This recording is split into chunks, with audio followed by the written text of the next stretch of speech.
Salut à tous les amateurs de vin, bienvenue sur Passeport Vin. Moi c'est Nicolas, un produit en ultra importation privée venu de Bordeaux, un petit nouveau sur Passeport Vin. Aujourd'hui on est à Montréal, au coin de Mont-Royal et de Rollet, au Renard Artisan Bistrot pour couvrir un événement un peu spécial. Premier événement que l'agence Top Vin organise cette année avec le domaine Ploux et Fils, un domaine en Touraine-en-Boise. J'accueille aujourd'hui Guillaume et Céline Ploux, qui sont les propriétaires exploitants de domaine, qui nous présentent ce soir leur vin. On a préparé des accords mets vins bien spéciaux. Ça va être présenté ce soir pour la grande première de la terrasse du Renard Artisan Bistrot. Venez, je vous emmène.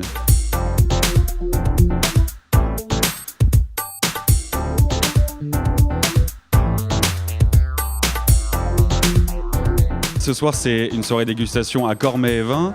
Vous avez choisi donc les Ménigotes, c'est votre coup de cœur de la soirée. Vous l'avez associé avec quel plat? Moi, j'ai bu mon Cabernet Franc avec une pâte avec un ragoût de chevreau. Et c'était excellent. L'assemblage était excellent. C'était excellent.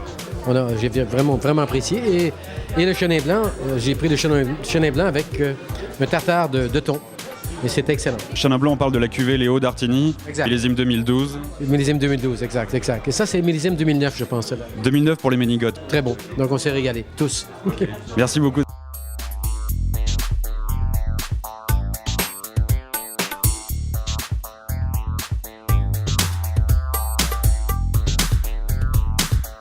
Dans le monde du vin, il y a de tout. Il y a des vignerons, les amateurs de vin, des gens qui s'y connaissent, des gens qui s'y connaissent moins, puis il y a aussi des Tortues Ninja. Qui dit Tortue Ninja dit forcément pizza. Et ce soir, j'ai d'ailleurs la cuvée François 1er du domaine Ploux et Fils, un assemblage de Gamay, Cabernet Franc, Malbec qui s'associerait parfaitement avec une pizza roquette, prosciutto, mozzarella. Ça nous a donné l'idée de vous faire une capsule un peu particulière la prochaine fois, des accords pizza et vin. Alors ce soir, je suis avec Jean Laferrière, le créateur de l'agence Top Vin qui organise l'événement ce soir avec les vins du domaine Ploux et Fils au Renard. Bonjour Jean. Bonjour. Alors donc c'est toi qui as créé Top Vin en fait il y a un an. Comment tu as eu l'idée de créer cette agence? C'est tout simplement faire découvrir des vins pour tout simplement me faire plaisir et faire plaisir au monde. Pendant des années, j'ai fait des voyages en tourisme et j'organisais toujours des visites chez les vignerons. Donc je me suis toujours intéressé à rencontrer des vignerons, discuter avec les vignerons et puis voir ce qu'ils font. Où est-ce que tu sélectionnes tes vins? Particulièrement en Europe. J'aime bien les vins européens. C'est en allant voir les vignerons, tout simplement, et en goûtant les vins, en discutant avec eux, et toujours dans l'esprit d'avoir une bonne relation à long terme avec les vignerons.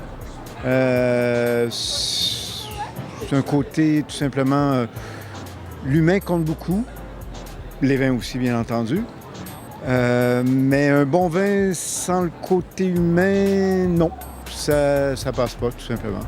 Donc tu vas visiter les vignobles j'imagine, rencontrer, voir comment ils travaillent. Oui, et c'est vraiment les goûtants, voir les châteaux, les domaines, voir comment le travail se fait et vraiment regarder aussi le côté qualité-prix.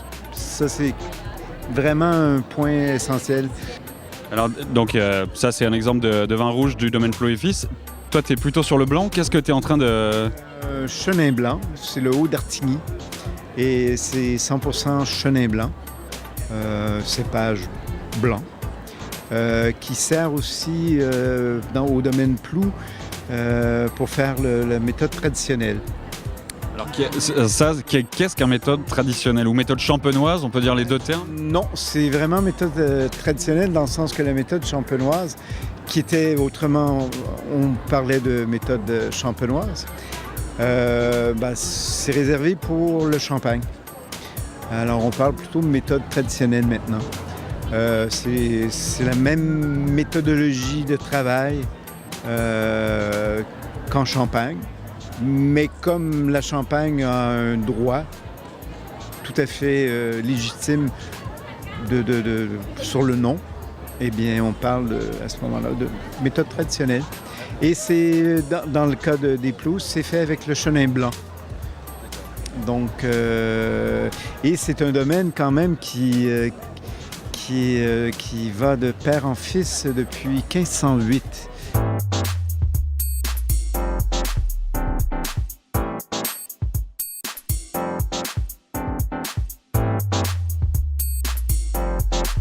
Je vais en profiter pour vous présenter Céline et Guillaume Plou du domaine Plou et Fils qui sont venus en fait à Montréal exprès pour venir nous présenter en fait les vins de leur vignoble. Alors bonjour Guillaume, bonjour Céline. Bonjour. Bonjour Nicolas, bonjour Jean. En fait vous représentez aujourd'hui avec Top 20 combien de vins à peu près au Québec Donc actuellement on a à peu près 6 vins qui sont présentés chez Top 20. Voilà. Et qui sont présents dans une vingtaine ou voire presque 30 restaurants maintenant sur Montréal.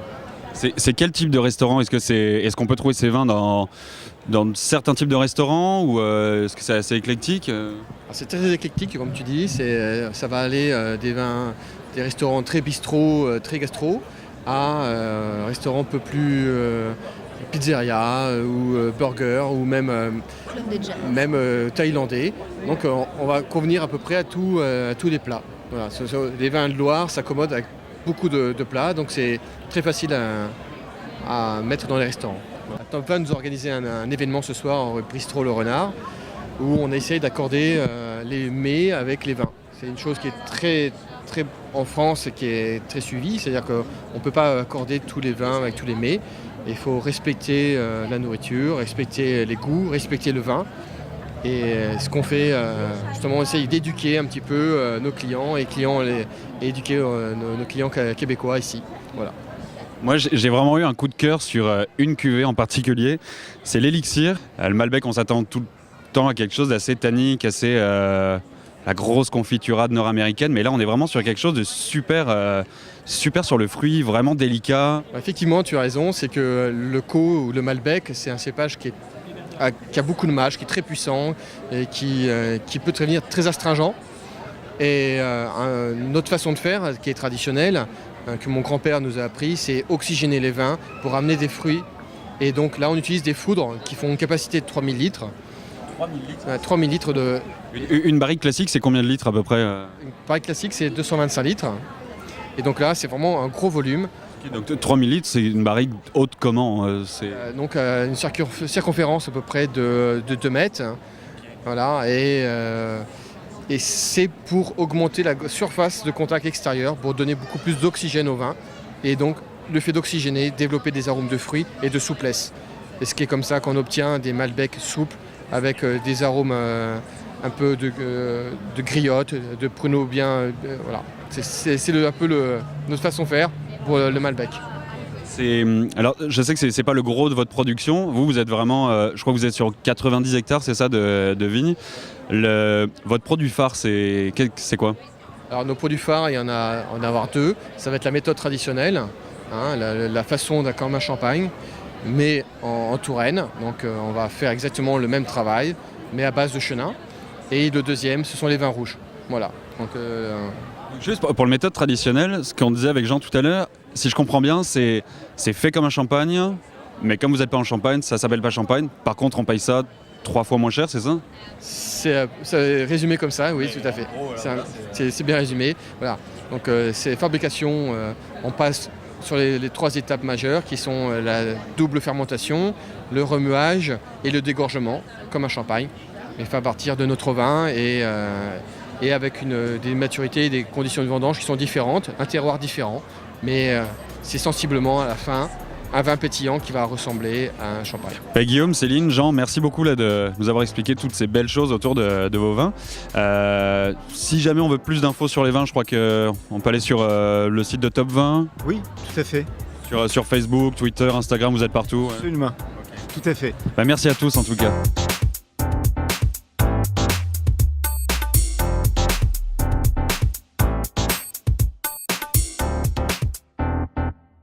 Et voilà encore une belle soirée dégustation qui se termine. Merci à toute la gang du Runner de nous avoir reçus. Merci à Top 20 d'avoir organisé cet événement, puis d'avoir fait venir la famille Plou ici à Montréal pour nous faire déguster toutes ces belles cuvées. Nous, on continue la nuit sur l'avenue Mont-Royal à Montréal. Puis à très bientôt sur Passeport 20 pour une nouvelle capsule. Bye bye.